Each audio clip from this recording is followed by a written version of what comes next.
guys, I'm here with either our very last video or our second to last video. Either way, we're at the last step of the skirt, which is adding the buttons and buttonholes. We're gonna skip the snaps for now, but if you decide to wear this skirt and feel like it'd be more practical to add those later on, you could always pick them up once the quarantine's over, and YouTube or email me for suggestions. But anyways, all we're going to be doing is adding buttonholes on piece A and piece C on whatever you want to deem as the front of your skirt. And then, hopefully I said buttonholes, and then buttons on the other sides like shown here. So, initially when we started this, you guys wanted to mark your buttonhole and button placement on your skirt. There's a chance you could have forgotten to do that or now can't find the markings. So if that is the case, it's fine for you to mark them now. The only important thing I want to note is that you have to remember this placement isn't the same as it used to be. So if you mark them now, you need to account for the 5/8 seam allowance on the top and bottom, and then you would line up where the seam allowance off because we've sewn that, and then mark through here where you would want that buttonhole to be, and same with the button. So again, just add that 5/8 in there to account for placement, because it should be pretty close to the top edge, not this far down. Otherwise you'll have a weird flap at the front of the skirt. I also just want to address that on the pattern they have the buttonhole going vertical, but in the instructions they have it horizontal. At the very beginning of the instructions you can see that sample skirt, and it looks like they have it horizontal in the sample image. So I'm gonna make my buttonhole horizontal, but it should be fine either way. So you want to first go ahead and make sure you have those markings on your fabric. I just used pencil, and then once you have those, I'm gonna go over how to sew a buttonhole with your sewing machine. In order to do that, you need to have a buttonhole presser foot. If you want to do it the easy way, if you guys don't have a buttonhole presser foot, you can either make a buttonhole with a zigzag stitch by hand, which can be a little difficult, or you can use a sewing needle and actually make it by hand as well. And for those, I looked it up, and there's a million different YouTube tutorials on how to do that. So if you don't have the buttonhole presser foot, it'll be fine. But next up, I am going to show you how to use the machine to do a machine-made buttonhole. So stay tuned. Alright guys, so here I'm going to show you how to make the actual buttonhole on your fabric. So thus far, I just want to reiterate, we've been working with a regular plain stitch on the Singer machine, a 2.5 stitch length and a 0 stitch width. To make a buttonhole, we're going to have to change all of those settings. So it's a little tedious, but it's actually really cool. When I was in undergrad, we had to make buttonholes by hand and figure out all the measurements, and now you have certain settings that'll do it just for you. So just so you guys have an understanding, what we've been doing so far are the 2.5 stitch with a 0 stitch length that looks like this, or a 4 length stitch with a 0 stitch width that looks like this, for basting. So you can see we have the longer stitch lengths, but we're not going back and forth. So for a buttonhole, we have to change all of that, because what we're going to be doing is a tiny zigzag stitch in a rectangle just like any buttonhole you see on your garments, like this one here. So in order to do that, we're gonna change our stitch setting from a plain stitch to the stitch that looks like a buttonhole. We wanna change our stitch length also to where it looks like a buttonhole between the 0 and 1. One thing to note, if you go all the way to 0, that's 0 stitch length. So you'll just stitch on top of each other and make a big bump of knotted string. So for smaller buttons, you want to keep it closer to 0, because if you keep it too far away, the stitches will be far away from each other, but not at 0.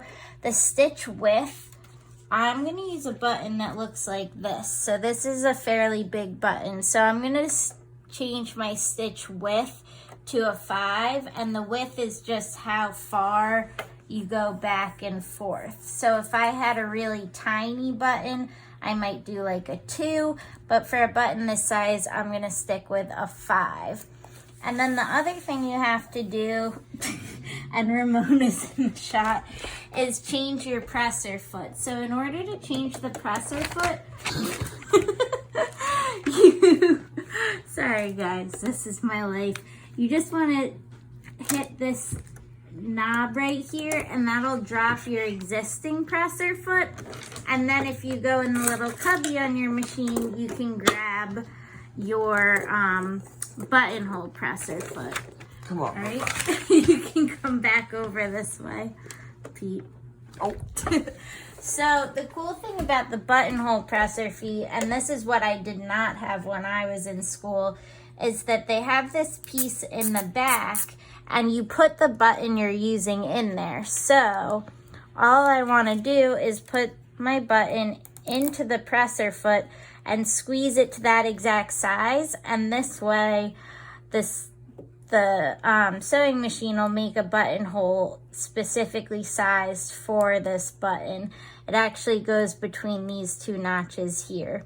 And then just to attach that, you just want to lower the bar onto, or lower the presser foot holder onto this bar with that same notch.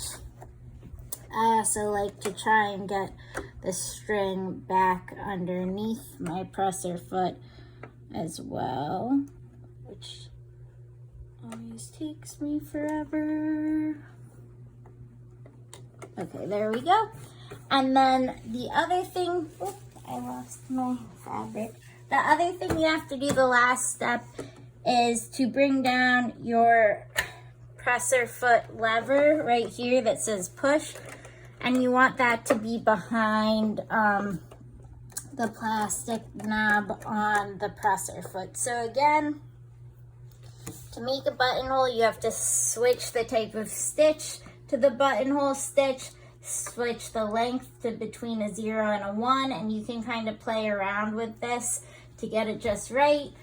Same with the width, and then attaching the new presser foot and that buttonhole lever. So once you've done that, oh, and I should mention, you definitely want to have a decent amount of thread on your bobbin before you start, because you don't want it to run out halfway through. All right, so this is really convenient for making a perfect buttonhole, but it doesn't always work just right. You can see this is me trying to test this out just before the video. So you always want to practice before making a buttonhole on the actual garment so that you don't mess up your garment, because sometimes things just go awry.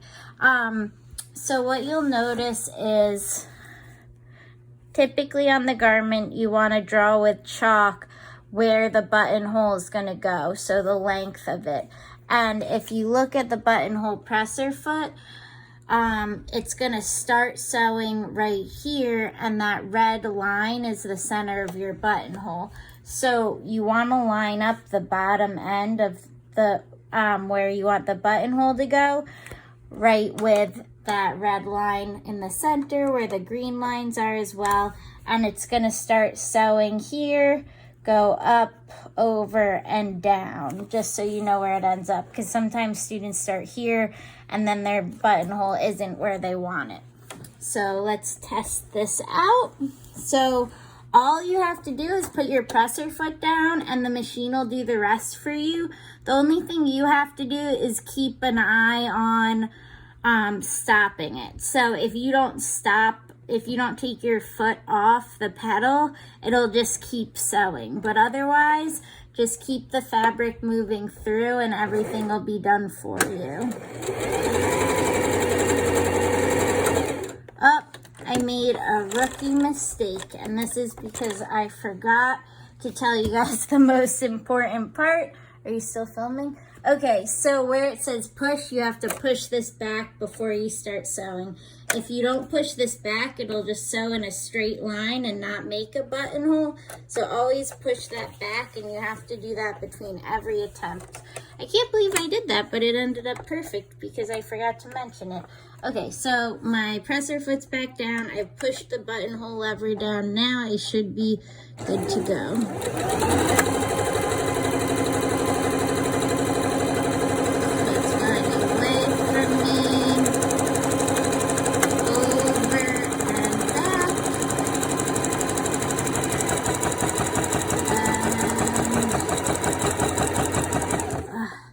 Okay, let's see. It got jammed on itself, which means that I probably need to... Oh, I lost my upper thread. That's why it got jammed. You can stop. Okay, so here I have my markings for where I want to sew my buttonhole, and I'm going to line up the bottom end of the buttonhole marking underneath the open section of the presser foot, centering it with those red markings. So now I should be good to go. I've pushed back the buttonhole lever and all of my knobs are correct. So I just want to put my foot down and the machine will do the rest of the work for me. So you can see it's moving away from that bottom marking, over, and then down. And once it goes down and hits where I started and goes back and forth, then I want to stop it on my own. So I need to move the needle towards myself to raise it. And let's see how we did. So that's pretty good. The bottom's not perfect, but that's why we practice. But I'm happy with that. You'll notice that the left side, the stitching's not as close together. If that bothers you, you can always go up and around that side again. Like I said, this machine won't automatically stop, so you could go back up that end. But that's pretty good. So once you're done, all you would want to do is either take a seam ripper and slash the center of this so a button could fit through it, or you can fold it in half and snip there with a pair of scissors. But I do want to touch upon what's really important, as I mentioned before. If you're going to do your next buttonhole, you have to push the push back again. Otherwise, it won't work. It'll just sew in place or in a straight line. The other thing I want to touch upon is that a lot of times students, since you guys are only having to sew one buttonhole, sometimes students forget to change the settings and then they actually break the machines. So just make sure that when you're done with this, you hit that same knob to drop your presser foot, change it back to the original presser foot. Again, you just lower the lever onto that bar, put the buttonhole lever up, change your stitch back to a straight stitch, a 2.5 stitch, and 0 stitch width so that your machine doesn't jam up trying to sew something other than a buttonhole in the future. But that's how you sew a buttonhole with the Singer.